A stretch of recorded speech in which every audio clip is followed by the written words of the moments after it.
ഈ മാവോയിസം എന്ന് പറയുന്നത് അത് അപകടകരമായിട്ടുള്ളൊരു തത്വശാസ്ത്രം പിന്തുടരുന്നവരാണ്. ഈ മാവോയിസ്റ്റുകൾ നമ്മുടെ സമൂഹത്തിൽ 2004 ശേഷമാണല്ലോ പ്രത്യക്ഷപ്പെടുന്നത്. 1967 നക്സലൈറ്റ് പ്രസ്ഥാനം, വേണുവിനെ പോലെയുള്ള ആളുകളൊക്കെ സജീവമായിരുന്ന ആ നക്സലൈറ്റ് പ്രസ്ഥാനത്തിൻ്റെ ഒരു ഉപയോഗശൂന്യമായിട്ടൊരു അവശിഷ്ടമാണ് മാവോയിസ്റ്റുകൾ. ഇന്ത്യയിലെ മതതീവ്രവാദ ശക്തികളും ഇസ്ലാമിസ്റ്റുകളായിട്ടുള്ള മതതീവ്രവാദ ശക്തികളും മാവോയിസ്റ്റുകളെ പ്രോത്സാഹിപ്പിക്കുന്നുണ്ട്. നമുക്ക് ആ പോയിന്റിലേക്ക് പോയാൽ, ശ്രീ സി ദാവൂദ്, ഇസ്ലാമിസ്റ്റുകളാണ് മാവോയിസ്റ്റുകൾക്ക് സംരക്ഷണവും വേദിയും ഒരുക്കുന്നത് എന്നാണ് ഇവിടെ CPIM അടക്കമുള്ള മുഖ്യധാര ഇടതുപക്ഷം ആരോപിക്കുന്നത്. മാവോയിസ്റ്റുകൾ ആരും ഇല്ലാതെയാണ് നമ്മൾ അവരെക്കുറിച്ചും അവരും ഇസ്ലാമിസ്റ്റുകളും തമ്മിലുള്ള ബന്ധം. ഇപ്പോൾ ഇസ്ലാമിസ്റ്റുകളുടെ സംരക്ഷണം കിട്ടുന്നുണ്ടോ എന്നാണ് അഭിലാഷ് ചോദിക്കുന്നത്. ഇസ്ലാമിസ്റ്റുകൾക്ക് അവരെ തന്നെ സംരക്ഷിക്കാൻ പറ്റാത്ത അവസ്ഥയിൽ മാവോയിസ്റ്റുകളെ എന്തായാലും സംരക്ഷിക്കാൻ പറ്റില്ല. അപ്പോൾ ഇസ്ലാം എന്ന് പറഞ്ഞിട്ടുണ്ടെങ്കിൽ ലാ ഇലാഹ ഇല്ലല്ലാഹ് എന്നുള്ളതാണ് ഇതിൻ്റെ അടിസ്ഥാനം. എന്ന് പറഞ്ഞാൽ there is no god but god. ദൈവമല്ലാതെ ഒരു ദൈവവുമില്ല. മാവോയും ദൈവമല്ല, മാർക്സും ദൈവമല്ല, മുഹമ്മദും ദൈവമല്ല, പിണറായി വിജയനും ദൈവമല്ല എന്നുള്ളതാണ് ഇതിൻ്റെ ഒരു അടിസ്ഥാന സിദ്ധാന്തം. പക്ഷേ ഇത് ഒരിക്കലും മാവോയിസ്റ്റുകൾക്കും മാർക്സിസ്റ്റുകൾക്കും അംഗീകരിക്കാൻ കഴിയുമെന്ന് എനിക്ക് തോന്നുന്നില്ല. അതുകൊണ്ട് തന്നെ സൈദ്ധാന്തികമായിട്ട് അല്ലെങ്കിൽ ആശയപരമായിട്ട് ഒരു നിലക്കും ഒത്തുപോകാൻ പറ്റാത്ത രണ്ട് കാര്യങ്ങളെക്കുറിച്ചാണ് നമ്മൾ സംസാരിക്കുന്നത്. ഓക്കെ, അല്ല അത് ഞാൻ അതിലേക്ക് വരികയാണ്. ഇതിൻ്റെ നമ്മളൊരു ചർച്ച ചെയ്യുമ്പോൾ അതിൻ്റെ കോണ്ടെക്സ്റ്റ് ഇതാണല്ലോ. ആക്ച്വലി ഈ ചർച്ച ഇപ്പോൾ അഭിലാഷ് തന്നെ തുടക്കത്തിൽ സൂചിപ്പിച്ചു, ഈ ചർച്ച ഉണ്ടായി വരാൻ ഒരു സാഹചര്യമുണ്ട്. നമ്മുടെ കോഴിക്കോട്ട് രണ്ട് ചെറുപ്പക്കാർ, CPM മെമ്പർമാരായിട്ടുള്ള രണ്ട് ചെറുപ്പക്കാർ അറസ്റ്റ് ചെയ്യപ്പെടുകയാണ്. UAPA ചുമത്തപ്പെടുന്നു. അവർക്കെതിരെ മാവോയിസ്റ്റ് ബന്ധം ആരോപിക്കപ്പെടുന്നു. അപ്പോഴാണ് ഈ സാധനം വരുന്നത്. അതൊന്ന് നോക്കൂ, കേരളത്തിൽ ഇതിനു മുമ്പും ഈ ചെറുപ്പക്കാർ അറസ്റ്റ് ചെയ്യുന്നതിന് മുമ്പും മാവോയിസ്റ്റുകളുമായി ബന്ധപ്പെട്ട സംവാദങ്ങളും പ്രശ്നങ്ങളൊക്കെ ഉണ്ടായിട്ടുണ്ട്. പക്ഷെ അപ്പോഴൊന്നും വരാത്ത ഒരു കാര്യം പുതുതായിട്ട് സർഫേസ് ചെയ്യാണ്. എന്താ കാര്യം എന്ന് വെച്ചിട്ടുണ്ടെങ്കിൽ, ഈ അറസ്റ്റിലായ രണ്ട് ചെറുപ്പക്കാർക്കും മുസ്ലിം പേരാണ് ഉള്ളത്. അപ്പോൾ മുസ്ലിം പേരുള്ള രണ്ട് ചെറുപ്പക്കാർ അറസ്റ്റ് ചെയ്യപ്പെട്ടിരിക്കുകയാണ്. അപ്പോൾ അവർ CPIM മെമ്പർമാരാണ്. അപ്പോൾ CPIM എപ്പോഴെല്ലാം പ്രതിസന്ധികൾ പെടുന്നുണ്ടോ അപ്പോഴെല്ലാം ഇസ്ലാമോഫോബിയ എടുത്ത് ഉപയോഗിക്കുക എന്നുള്ളത് CPIMൻ്റെ കേരളത്തിലെ പാരമ്പര്യമാണ്. ആ പാരമ്പര്യത്തിൻ്റെ തുടർച്ചയായിട്ടാണ് രണ്ട് ചെറുപ്പക്കാർ, മുസ്ലിം പേരുള്ള രണ്ട് ചെറുപ്പക്കാർ, CPIM അംഗങ്ങളായിട്ടുള്ള രണ്ട് ചെറുപ്പക്കാർ അറസ്റ്റിലായപ്പം വളരെ പെട്ടെന്ന് അത് ഒരു ഇസ്ലാമിസ്റ്റ് ആംഗിൾ അതിലേക്ക് കൊണ്ടുവരുന്നത്. ഇതാണ് കാര്യം. ലളിതമായി പറഞ്ഞാൽ, ഇപ്പോൾ TP ചന്ദ്രശേഖരനെ വധിക്കുക എന്ന് പറയുന്ന ഒരു വിപ്ലവ പ്രവർത്തനം, പക്ഷെ അത് കേരളത്തിൽ വേണ്ടത്ര ചിലവാകില്ല അല്ലെങ്കിൽ പ്രശ്നമാകും എന്നാലോചിക്കുമ്പോഴാണ് അവിടെ ഒരു മാഷാ അല്ലാഹ് ഒട്ടിച്ചു വെക്കാം എന്നാലോചിക്കുന്നത്. അപ്പോൾ ചന്ദ്രശേഖരനെ കൊല്ലുമ്പം മാഷാ അല്ലാഹ് ഒട്ടിച്ചു വെച്ച യുക്തി എന്താണോ അതേ യുക്തിയാണ് കോമ്രേഡ് മോഹനൻ മാഷ് ഈ ചെറുപ്പക്കാരുടെ അറസ്റ്റിനെ തുടർന്ന് ഇസ്ലാമിസ്റ്റ് ബന്ധം ഉന്നയിച്ചിട്ടുള്ളത്. ശരി, ഈ CPMന് ഇസ്ലാമോഫോബിയ ഉണ്ട് എന്നാണ്.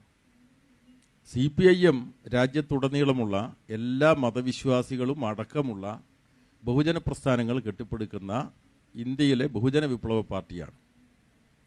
അതിന് ഏതെങ്കിലും ഒരു മതത്തോട് സ്പർദ്ധയുണ്ട് എന്ന് പറയുന്നത് തങ്ങളുടെ മതഭ്രാന്ത് മറച്ചു വെക്കാനുള്ള ഒരു പ്രചരണം മാത്രമാണ്.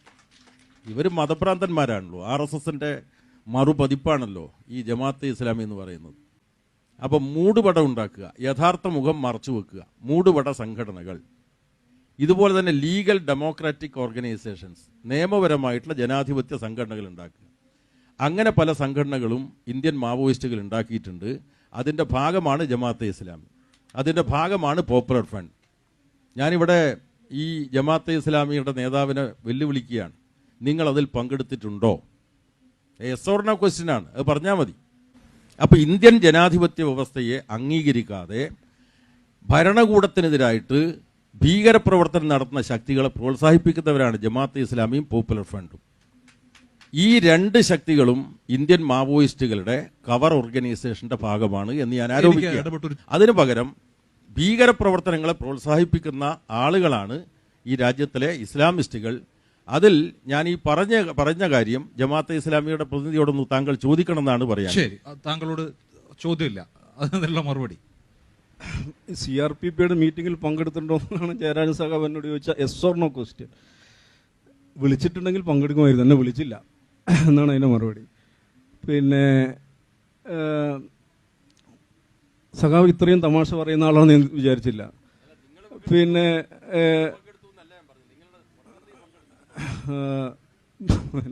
മാവോയിസ്റ്റുകൾ ഉണ്ടാക്കിയ കവർ ഓർഗനൈസേഷനാണ് ജമാഅത്തെ ഇസ്ലാമി എന്നാണ് പറഞ്ഞത്. എനിക്ക് അദ്ദേഹത്തോട് പറയാനുള്ള, ഇനിയെങ്കിലും നിങ്ങൾ മൗദൂദിയെ ചീത്ത പറയുന്നത് നിർത്തണം. കാരണം ജമാഅത്തെ ഇസ്ലാമി മാവോ ഉണ്ടാക്കിയാണല്ലോ. മൗദൂദിയെ ചീത്ത പറയുന്ന കൂടെ നിങ്ങൾ മാവോയെ ചീത്ത പറഞ്ഞിട്ട് കവറിൽ കിടക്കുന്ന പുള്ളിക്കാരനെ രക്ഷപ്പെടുത്തണം എന്നൊരു അപേക്ഷ എനിക്കുള്ളൂ. അപ്പോൾ പിന്നെ എനിക്കിതിൽ വേറൊരു കാര്യവും പറയാനില്ല. ജസ്റ്റ് പിന്നെ ഗണപതിയുടെ ഇന്റർവ്യൂ ആണ് ഇപ്പോൾ ജയരാജൻ സഖാവൊക്കെ ഈ വിഷയത്തിൽ നിരന്തരമായി ഗണപതിയുടെ ഇന്റർവ്യൂ 2007 അല്ലെങ്കിൽ 2017, ഞാൻ കൃത്യമായി ഓർക്കുന്നത് 2007 വന്നാണ്. 2007 വന്ന ഗണപതിയുടെ ഇന്റർവ്യൂ അലനെയും താഹയും പിടിച്ചപ്പോൾ ഇങ്ങനെ പൊങ്ങി വരാൻ എന്താ കാരണം? ഇതാണ് ഞാൻ പറഞ്ഞത്. ആ ഇന്നോവ കാറിൽ ഒട്ടിച്ച മാഷാ അല്ലാഹ് സ്റ്റിക്കർ ഉണ്ടല്ലോ, അതേ ലോജിക്കാണ് മോഹനൻ മാഷ് ഇവിടെയും ഇതാക്കിയിരിക്കുന്നത്. അലൻ ഷുഹൈബ്, താഹ ഫസൽ എന്നീ മുസ്ലിം പേരുകളുള്ള 2 CPM മെമ്പർമാർ മാവോയിസ്റ്റ് ബന്ധത്തിന്റെ പേരിൽ അറസ്റ്റ് ചെയ്യപ്പെടുമ്പോൾ അപ്പോൾ ഓർമ്മ വരേണ്ടതല്ലല്ലോ ഗണപതിയുടെ ലേഖനം, 2007 ഗണപതിയുടെ ലേഖനം. അത് നേരത്തെയും പറയാമല്ലോ. കാര്യം മാവോയിസ്റ്റുകളിലൂടെ പല കാര്യങ്ങളും ചെയ്തുകൊണ്ടിരിക്കുന്നുണ്ടല്ലോ. മാവോയിസ്റ്റ് ഇസ്ലാമിസ്റ്റ് ചർച്ച വന്ന ഭയങ്കരമായ ഒരു കാര്യമാണ്. പഴയ മാവോയിസ്റ്റുകളൊക്കെ ഇപ്പോൾ ഇസ്ലാമിസ്റ്റ് സംഘടനകളാണുള്ളത്. ഞാൻ പറയുന്നത് SIOവിന്റെ കേരളത്തിലെ 1ാമത്തെ സംസ്ഥാന സമ്മേളനം ഉദ്ഘാടനം ചെയ്തത് റോഷർ ഗെരോത്ത് എന്ന് പറഞ്ഞിട്ട് ഒരാളാണ്. ഈ റോഷർ ഗെരോത്ത് ആരാ? ഫ്രഞ്ച് കമ്മ്യൂണിസ്റ്റ് പാർട്ടിയുടെ പോളിറ്റ് ബ്യൂറോ മെമ്പറായിരുന്നു. നമ്മളുടെ ദാമോദരൻ, കേരളത്തിലെ കമ്മ്യൂണിസ്റ്റ് സൈദ്ധാന്തികനായ ദാമോദരൻ മാർക്സിസ്റ്റ് സൗന്ദര്യ ശാസ്ത്ര ദർശനത്തെക്കുറിച്ചുള്ള അദ്ദേഹത്തിൻ്റെ ലേഖനം മലയാളത്തിലേക്ക് ട്രാൻസ്ലേറ്റ് ചെയ്ത് മലയാളത്തിൽ പ്രസിദ്ധീകരിച്ചിട്ടുണ്ട്. ഈ റോഷർ ഗെരോത്ത് ആണ് പിന്നെ SIOവിന്റെ സംസ്ഥാന സമ്മേളനം, കേരള സംസ്ഥാന സമ്മേളനം ഉദ്ഘാടനം ചെയ്തത്. കാര്യം അദ്ദേഹം അവിടുത്തെ ഈ ജയരാജൻ സഖാവ് പറയണ മാതിരിയുള്ള മുഖ്യധാര ഇടതുപക്ഷത്തിന്റെ അല്ലെങ്കിൽ പാർലമെന്ററി ലെഫ്റ്റിന്റെ ഭാഗമായിട്ടുള്ള അതിന്റെ പോളിറ്റ് ബ്യൂറോ മെമ്പറായിട്ടുള്ള, എൻ്റെ ഓർമ്മ ശരിയാണെങ്കിൽ ഒരു കുറഞ്ഞ കാലം ആക്ടിംഗ് ജനറൽ സെക്രട്ടറി ആയിട്ടുള്ള ആളായിരുന്നു. ഇങ്ങനെ ഒരുപാട് കേരളത്തിൽ ഇപ്പോൾ ജമാഅത്തെ ഇസ്ലാമിയുടെ റാങ്ക് ആൻഡ് ഫയൽ എടുത്തു കഴിഞ്ഞിട്ടുണ്ടെങ്കിൽ അതിൻ്റെ ലീഡർഷിപ്പിൽ കമ്മ്യൂണിസ്റ്റ് പാർട്ടിയിൽ മെമ്പർമാരായിട്ടുള്ള, അതിൽ അംഗങ്ങളായിട്ടുള്ള, അതിൽ ഉത്തരവാദിത്ത സ്ഥാനങ്ങൾ വഹിച്ചിട്ടുള്ള ഒരുപാട് ആളുകൾ കാണാൻ സാധിക്കും. അപ്പോൾ പഴയ മാവോയിസ്റ്റുകൾ ഇസ്ലാമിസ്റ്റുകളായിട്ടുണ്ടെങ്കിൽ പഴയ കമ്മ്യൂണിസ്റ്റുകൾ ഇസ്ലാമിസ്റ്റുകളായിട്ടുണ്ട്, പഴയ അംബേദ്കറേറ്റുകൾ ഇസ്ലാമിസ്റ്റുകളായിട്ട്, ഇതൊക്കെ നമ്മൾ ഒരു ജനാധിപത്യ രാജ്യത്ത് നടന്നുകൊണ്ടിരിക്കുന്ന കാര്യം. ഇവിടെ നേരത്തെ ഞാൻ ചോദിച്ച ചോദ്യത്തിന് ശ്രീ ദാവൂദ് സാമർഥ്യപൂർവ്വം ഒഴിഞ്ഞു മാറി. ഞാനതിൽ പങ്കെടുത്തിട്ടില്ല എന്നാ. ഇദ്ദേഹം പങ്കെടുത്തു എന്ന് ഞാൻ പറഞ്ഞിട്ടില്ല. കേരളത്തിലെ ജമാഅത്തെ ഇസ്ലാമിയുടെ മുഖപത്രമാണ് മാധ്യമം. ആ മാധ്യമത്തിൻ്റെ എക്സിക്യൂട്ടീവ് എഡിറ്റർ VM ഇബ്രാഹിം, ആ പേര് ഞാൻ പറയുന്നു, ഞാൻ വെല്ലുവിളിക്കുകയാണ്, പങ്കെടുത്തിട്ടില്ല എന്ന് പറയട്ടെ. 2, പോപ്പുലർ ഫ്രണ്ടിൻ്റെ മലയാളത്തിലുള്ള മുഖപത്രമാണ് തേജസ്. ആ തേജസിൻ്റെ എഡിറ്റർ പ്രൊഫസർ കോയ അവിടെ പങ്കെടുത്തിട്ടുണ്ട്. പോരാട്ടം രാവുണ്ണി അതിൽ പങ്കെടുത്തിട്ടുണ്ട്. അപ്പോൾ യഥാർത്ഥത്തിൽ ഈ തീവ്രവാദ ശക്തികൾക്ക് ഒരു മറയായിട്ടാണ് ഈ CRPP എന്ന് പറയുന്ന സംഘടന പ്രവർത്തിക്കുന്നത്. ഇത് ജമാഅത്തെ ഇസ്ലാമിയുടെ പ്രതിനിധിയായിട്ടുള്ള ദാവൂദ് നിഷേധിക്കാൻ ഞാൻ വീണ്ടും ആവശ്യപ്പെടുകയാണ്. ന്യായവിരുദ്ധമായിട്ട് ജയിലിലടക്കപ്പെട്ട മുസ്ലിം യുവാക്കളുടെ പ്രശ്നം അന്നത്തെ രാഷ്ട്രപതിയായിട്ടുള്ള പ്രണബ് മുഖർജിയുടെ മുന്നിൽ എത്തിച്ചത് CPMന്റെ അന്നത്തെ ജനറൽ സെക്രട്ടറി ആയിട്ടുള്ള സഖാവ് പ്രകാശ് കാരാട്ടാണ്. അപ്പം ഞങ്ങൾക്ക് ഇസ്ലാമോഫോബിയ ഉണ്ടാകുന്നതാണ് ഇവിടെ ജമാഅത്തെ ഇസ്ലാമിയുടെ വാദം. ഇവിടെ രാജ്യത്തിലെ മുസ്ലിം ന്യൂനപക്ഷങ്ങളുടെ സംരക്ഷണം തീർച്ചയായിട്ടും CPIM ശക്തമായിട്ട് ഏറ്റെടുക്കുന്ന ഒരു പ്രസ്ഥാനമാണ് എന്ന്.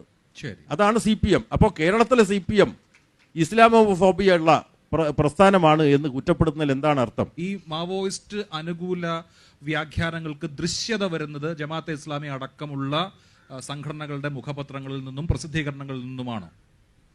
ഞാൻ അതിലേക്ക് വരാം.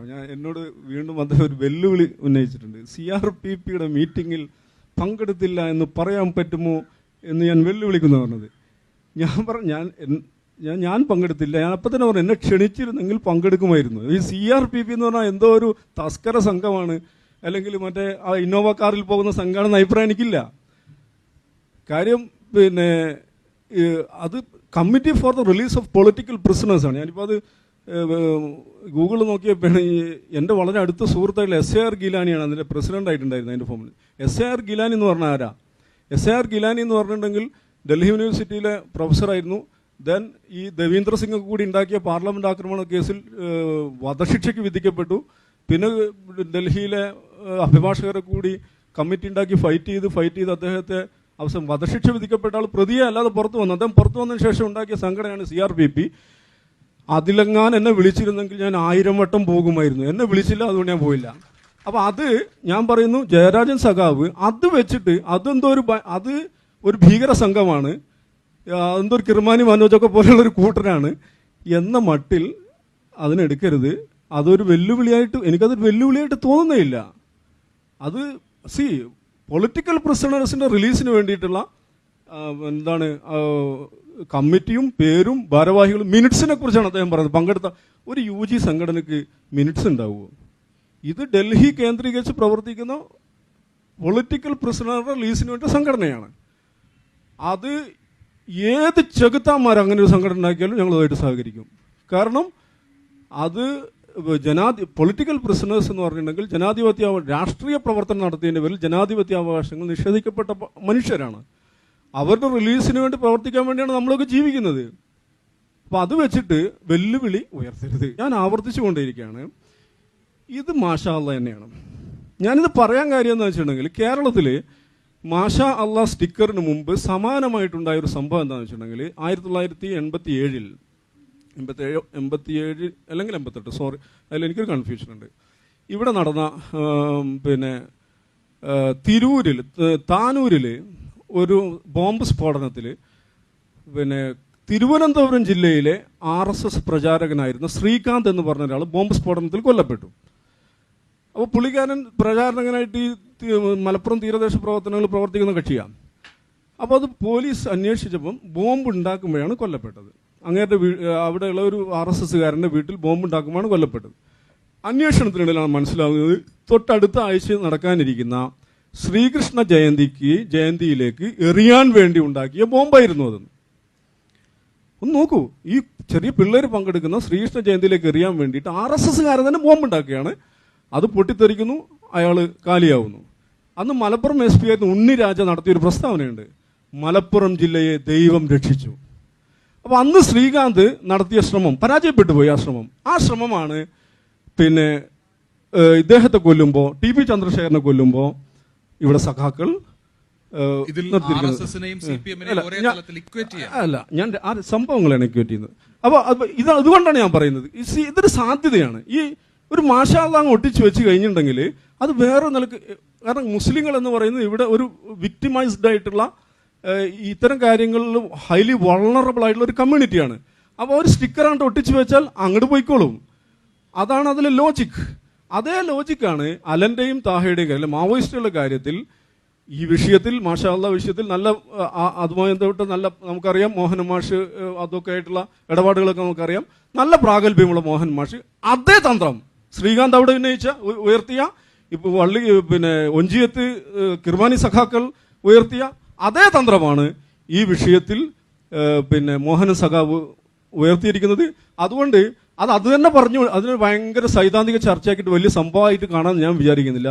ലളിതമായി പറഞ്ഞാൽ ഇതാണ് സംഭവം, നിങ്ങൾ ചെയ്തുകൊണ്ടിരിക്കുന്നത് ഇതാണ് എന്ന് പറയാൻ വേണ്ടിയാണ് ഇത് ആവർത്തിച്ചുകൊണ്ടിരിക്കുന്നത്. ഞാൻ നേരത്തെ പറഞ്ഞല്ലോ, മാവോയിസ്റ്റുകളെന്നല്ല, ഈ നാട്ടിൽ പ്രവർത്തിക്കുന്ന എല്ലാ രാഷ്ട്രീയ ധാരകളും, അത് അംബേദ്കറേറ്റുകളുമായിട്ടുണ്ട്, ഗാന്ധിയന്മാരുമായിട്ടുണ്ട്, ഫെമിനിസ്റ്റുകളുമായിട്ടുണ്ട്, മാർക്സിസ്റ്റുകളുമായിട്ടുണ്ട്, ഫാർ ലെഫ്റ്റുമായിട്ടുണ്ട്, സോഷ്യൽ ഡെമോക്രാറ്റുകളുമായിട്ടുണ്ട്, ഇങ്ങനെ ദ്രാവിഡ പാർട്ടികളുമായിട്ടുണ്ട്. ഇങ്ങനെയുള്ള ഈ നാട്ടിൽ പ്രവർത്തിക്കുന്ന നമ്മുടെ ഒരു ജനാധിപത്യ സംസ്കാരത്തിനകത്ത് ആരെല്ലാം എൻഗേജ് ചെയ്യുന്ന അവരോടെല്ലാം എൻഗേജ് ചെയ്യുക. എന്നുള്ളതാണ് ഇസ്ലാമിസ്റ്റുകളുടെ ലൈൻ. ശരി, പെട്ടെന്ന്. എന്നുവെച്ചാൽ ഇസ്ലാമോഫോബിയ എന്ന ഇത് വിമർശനം ലഭ്യ ജയറാൻ സാഹ പറഞ്ഞ ഒരു വിഷയം, പിന്നെ ഞങ്ങൾ അവിടെ സംരക്ഷിച്ചില്ല ഇവിടെ സംരക്ഷിച്ചില്ല എന്നൊക്കെ. ഒരു കാര്യം മനസ്സിലാക്കുന്നത്, ഈ സംരക്ഷണം ഔട്ട്സോഴ്സ് ചെയ്ത ഒരു കമ്മ്യൂണിറ്റി അല്ല മുസ്ലിം കമ്മ്യൂണിറ്റി. ഇത് സംരക്ഷിക്കാനുള്ള അമ്മാവന്മാരായിട്ട് ഞങ്ങളുണ്ട്, അതുകൊണ്ട് നിങ്ങൾ മിണ്ടണ്ട എന്നാണ് ഈ പറയുന്നതിന്റെ പച്ച മലയാളം. അത് മറികടന്ന ഒരു ജനറേഷനാണ് ഇപ്പോൾ ഉള്ളതെന്നെങ്കിലും മനസ്സിലാവണം. അപ്പോൾ സംരക്ഷണം ഔട്ട്സോഴ്സ് ചെയ്യുന്ന ഒരു കമ്മ്യൂണിറ്റിയാണ് ഇത് എന്ന് വിചാരിക്കുക. അപ്പോൾ ഞങ്ങൾ സംരക്ഷിക്കുന്നു, അതുകൊണ്ട് നിങ്ങൾ മിണ്ടാൻ പാടില്ല, ഞങ്ങളാണ് നിങ്ങൾ തലശ്ശേരിയിൽ സംരക്ഷിച്ചത്, അവിടെ സംരക്ഷിച്ചത്. അപ്പം ഇത്തരം സംരക്ഷണാമാവന്മാരുടെ സ്ഥാനത്ത് നിന്ന് ദയവ് ചെയ്ത് സംസാരിക്കരുതെന്നാണ് എനിക്ക് പറയുന്നത്. യഥാർത്ഥത്തിൽ ഈ ചർച്ചയെ സംബന്ധിച്ച് കൂടി ഒരു കാര്യം പറയേണ്ടതുണ്ട്. എന്നോട് ഇങ്ങനെ ഒരു സംവാദാത്മകമായിട്ടുള്ള ഒരു കാര്യമാണെന്നും പറഞ്ഞിട്ടില്ല. ഒരു മാവോയിസ്റ്റുകളും ഇസ്ലാമിസ്റ്റുകളും തമ്മിലുള്ള ഒരു അത് സംബന്ധിച്ചുള്ള പ്രശ്നം അവതരിപ്പിക്കണമെന്ന് മാത്രമാണ് പറഞ്ഞത്. യഥാർത്ഥത്തിൽ RSSകാരും ജമാഅത്തെ ഇസ്ലാമിക്കാരും പങ്കെടുക്കുന്ന ഒരു സംവാദത്തിലും CPMന്റെ ആളുകൾ പങ്കെടുക്കാൻ പാടില്ല എന്നാണ് ഞങ്ങളുടെ തീരുമാനം.